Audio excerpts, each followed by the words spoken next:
सासवड पुणे शहरापासून 30 ते 32 किलोमीटर अंतरावर असणारं हे छोटंसं शहर। याच्या आजूबाजूला आपल्याला बरेचसे किल्ले, वाडे तसेच प्राचीन मंदिरे पाहावयास मिळतात। निसर्गदृष्ट्या सासवड जितके नयन मनोहर तितकेच हे ऐतिहासिकदृष्ट्या रोमहर्षक, स्फूर्तिदायी आणि वैभवशाली आहे।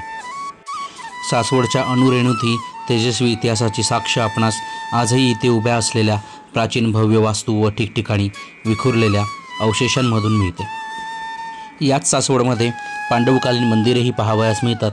स्थानिक मान्यतेनुसार ही मंदिरे पांडवांनी एका रात्रीत बांधली। याच काही मंदिरांपैकी हे आहे संगमेश्वर मंदिर।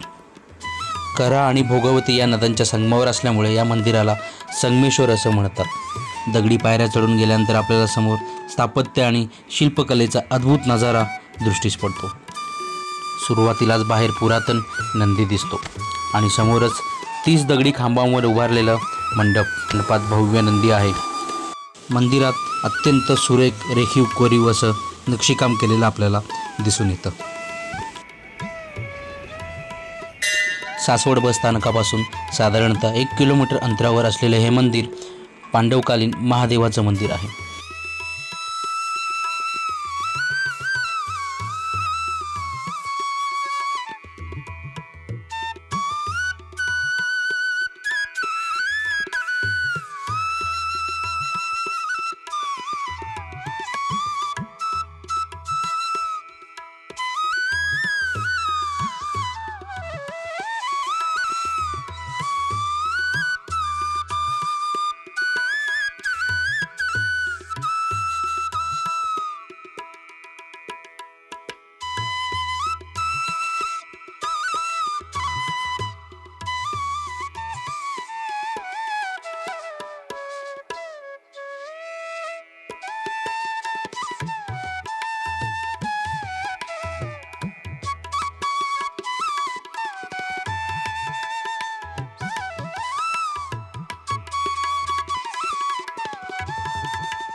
या संगमेश्वर मंदिराच्या बाजूलाच दक्षिणेस घाट व कऱ्हा तीर आहे। या तीरावर खडकेश्वर, ओंकारेश्वर आणि काही सतींची मंदिरे आहेत।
ही संगमावरची शिवमंदिरे पाहून झाल्यानंतर आपण समोरच असलेलं श्रीमंत सरदार गोदाजी राजे जगताप यांचं समाधीस्थळ पाहू शकतो.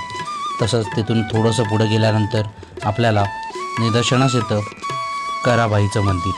त्याच्या शेजारी श्रीमंत पेशवा बालाजी विश्वनाथ भट यांचं समाधीस्थळसुद्धा आहे. आणि थोडंसं मागे परत आल्यानंतर आपण हिंदवी स्वराज्याचे पहिले सरसेनापती वीर बाजी पासलकर यांच्या समाधीस्थळाचंही दर्शन घेऊ शकतो.